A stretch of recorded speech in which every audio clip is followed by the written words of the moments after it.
तो Avengers doomsday की पूरी कहानी लीक हो गई है और ये काफी हद तक रियल भी लग रही है। आपने जितने भी लीक्स देखे या सुने हैं उन सबको यहाँ मेंशन किया गया है। साथ ही ये भी बताया है कि ये सीन कहाँ टेक प्लेस करते हैं। मूवी की शुरुआत में हमें टोबी स्पाइडरमैन का यूनिवर्स दिखाया जाता है जहाँ टोबी अपने न्यूयॉर्क में है। यहाँ एक इनकर्जन हो रहा है जिसे टोबी फिक्स करने की कोशिश कर रहा है। आकाश पूरी तरह से फट गया है और टोबी स्पाइडरमैन अपनी अर्थ को बचाने के लिए लड़ रहा है। दूसरी तरफ डेडपूल एंड वुल्वरीन भी टोबी की अर्थ पर हैं और इनके हाथ में एक तरह का प्लेनेट को डिस्ट्रॉय करने वाला बम है जिसको बीस्ट ने बनाया है। लगभग इसे कॉमिक्स की तरह मैटर एंटी मैटर बम भी कह सकते हो जो कॉमिक्स में इल्यूमिनाटी के पास था। और यहाँ जो मूवी में हमें ये बम दिखाया जाएगा ये लगभग वैसा ही है जैसा कैसेंडा नोवा यूज कर रही थी डेडपूल एंड वुल्वरीन में। अब यही बॉम्ब डेडपूल के पास है जिसको बनाया है बीस्ट ने और ये दोनों है टोबी मैगवायर के यूनिवर्स पर। बीस्ट यहाँ टोबी की अर्थ को नष्ट करना चाहता है ताकि वो इनकर्जन जो ये चल रहा है उससे अपनी अर्थ को बचा सके, लेकिन डेडपूल और वुल्वरीन ये नहीं करना चाहते। लेकिन सिचुएशन ऐसी है कि इनके पास कोई भी ऑप्शन नहीं है, इसलिए ये टोबी स्पाइडरमैन के यूनिवर्स को नष्ट कर देते हैं। लेकिन इधर टोबी स्पाइडरमैन अपनी अर्थ को ऐसे नष्ट होता तो नहीं देख सकता, इसीलिए वो मैनहट्टन की सड़कों और छतों पर वुल्वरीन के साथ बेरहमी से लड़ता है। उधर डेडपूल शहर के नीचे बॉम्ब प्लांट करने में कामयाब हो जाता है। इधर पीटर और वुल्वरीन लड़ रहे होते हैं, तब वुल्वरीन अचानक से रुकता है। वुल्वरीन टोबी से लड़ना बंद कर देता है और फिर हमें एक सन्नाटा सुनाई देता है। एक चकाचौंध करने वाली एनर्जी के साथ बॉम्ब फटता है और टोबी स्पाइडरमैन का यूनिवर्स नष्ट हो जाता है। टोबी वुल्वरीन जो उस समय उस अर्थ पर मौजूद थे ये सभी मारे जाते हैं और डेडपूल किसी एक पोर्टल के जरिए यहाँ से निकलने में कामयाब हो जाता है और वो अपने अर्थ पर वापस लौटता है। ये चीज चार्ल्स जेवियर ने अपने सेरेब्रो से देखा कि एक दुनिया बचाने के लिए कैसे दूसरी दुनिया को बलिदान होना होता है। लेकिन ये चीज साफ है कि यहाँ सुपर हीरोज इस चीज में कुछ भी नहीं कर सकते। अवेंजर्स डूम्सडे की शुरुआत सीक्रेट वॉर से आई पहली कॉमिक्स टाइम रस आउट से अडेप्ट की जा रही है। मतलब अर्थ का नष्ट होना, super heroes versus super heroes और हर एक अवेंजर्स को ऐसे फैसले लेना जो एक विलन लेता है। यहाँ मोरालिटी की हर एक लाइन को मिटा दिया जाएगा और शुरुआत में हमें यह दिखा दिया जाएगा कि हर एक सुपर हीरोज अपने यूनिवर्स को बचाना चाहता है किसी भी कीमत पर, लेकिन ये सभी फेल होंगे और पूरी तरह से अपने यूनिवर्स के साथ मिट जाएंगे। फिर इसके बाद दूसरा सीन आता है और इसके बारे में हमने ये सोचा भी नहीं था कि मार्वल हमें ये फिर से दिखाएगा। यहाँ टोनी स्टार्क के फ्यूनरल को दिखाया जाता है, वही सीन जब थैनोस को स्नैप कर दिया था टोनी ने और उसके बाद अवेंजर्स जहाँ एक साथ इकट्ठा थे और कैप्टन स्पीच दे रहे हैं कि उन्होंने यूनिवर्स के सबसे बड़े हीरो को अभी खोया है। साथ ही स्टोन्स को कैसे वापस रखा जाए यहाँ पर ये भी बात हो रही है।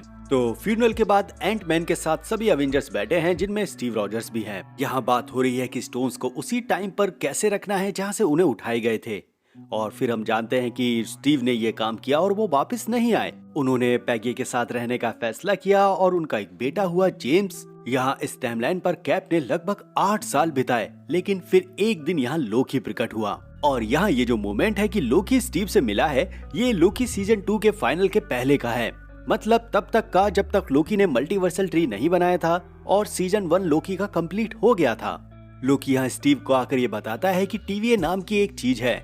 लोकी स्टीव को आकर यहाँ वार्निंग देता है कि ये जो टाइमलाइन है वो अनस्टेबल है क्योंकि स्टीव को यहाँ कभी मौजूद होना ही नहीं चाहिए था, ना ही उसके बच्चे यहाँ पैदा होते और TVA जब इस पर दोबारा ध्यान देगा तो इसको प्रोन कर देगा। इसीलिए लोकी ने स्टीव को एक नया रास्ता दिया और स्टीव और पैगी से ये जो एक टाइमलाइन बनी इसको 828 के पास्ट में प्लांट कर दिया। मतलब यहाँ ये हुआ है कि जैसे ही लोकी सीजन 1 कंप्लीट हुआ और लोकी जो टाइम स्लिप कर रहा था वो स्टीव के पास भी पहुंचा। उसने देखा कि स्टीव के पास यहाँ फैमिली है, बच्चे हैं, लेकिन यहाँ पर एक और भी ब्रांच टाइमलाइन क्रिएट हो रही है और लोकी जानता है कि TVA इन सारी टाइमलाइंस को प्रोन कर देगा।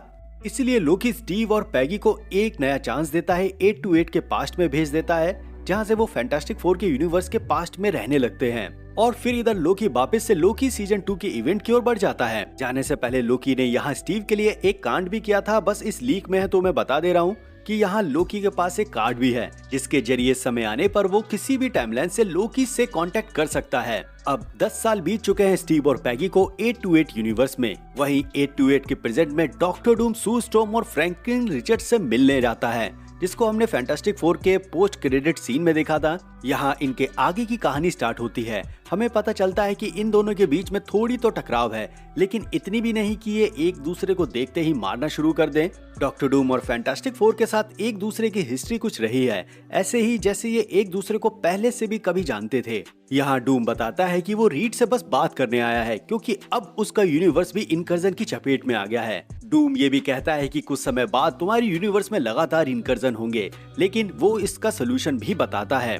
डूम कहता है कि 616 की अर्थ इस अर्थ 828 पर आ रही है, जिसे रोकने के लिए हमें 616 पर जाना होगा। डूम की ये बातें सुनकर मिस्टर फैंटास्टिक इसके कारण का पता करने लगते हैं और वो अपने अर्थ को स्कैन करते हैं और तब उन्हें पता चलता है स्टीव रॉजर्स के बारे में, जो 10 साल पहले उनके यूनिवर्स में 616 से रह रहे थे और स्टीव ही कारण था जिसकी वजह से 828 में इनकर्जन हो रहा है, वो भी 616 के साथ ही डूम और मिस्टर फैंटास्टिक इस इनकर्जन को केवल अपने अर्थ के लिए सीरियस नहीं लेते, बल्कि वो इसे पूरे मल्टीवर्स के अस्तित्व पर से समझते हैं, क्योंकि इनकर्जन सिर्फ यहाँ नहीं हो रहा है बल्कि पूरे मल्टीवर्स के अर्थ इसे झेल रही है। इसीलिए वो अपने यूनिवर्स में इनकर्जन को तो रोकते ही हैं, साथ ही वो मल्टीवर्स को बचाने में लग जाते हैं।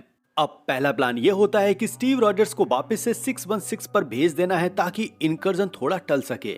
Mister fantastic, Doom, Steve Rogers को उठाते हैं, 616 पर ट्रैवल करते हैं और जो हमने थंडरबोल्ट्स का पोस्ट क्रेडिट सीन देखा, यहाँ 616 के स्टीव रॉजर्स, डॉक्टर डूम और फैंटास्टिक फोर हैं। अब डूम को इससे क्या फायदा हो रहा है, तो डूम के पास टोनी का चेहरा है, कैप का भरोसा है, इसीलिए वो 616 पर किसी को भी विलन नहीं लगेगा और वो आसानी से आखिरी में अपना गेम बदल लेगा। और फिर हम देखते हैं कि डूम 616 पर पहुंच चुका है। अवेंजर्स इसे टोनी स्टार्क का एक वेरिएंट समझ रहे हैं, कोई शक नहीं कर रहा और डूम की बात पर सभी लोग सहमत हैं। अब डूम ने सबका भरोसा जीत लिया है, तब प्लान्स बनते हैं। सुपर हीरोज के एक ग्रुप को एक्समैन के यूनिवर्स में भेजा जाता है। जैसे ही ये टीम एक्समैन के यूनिवर्स में पहुंचती है, तब एक्समैन इस टीम को अपना दुश्मन समझने लगते हैं, क्योंकि इस समय ये जो एक्समैन का यूनिवर्स है वो कई सारे इनकर्जन को ऑलरेडी पहले झेल चुका था।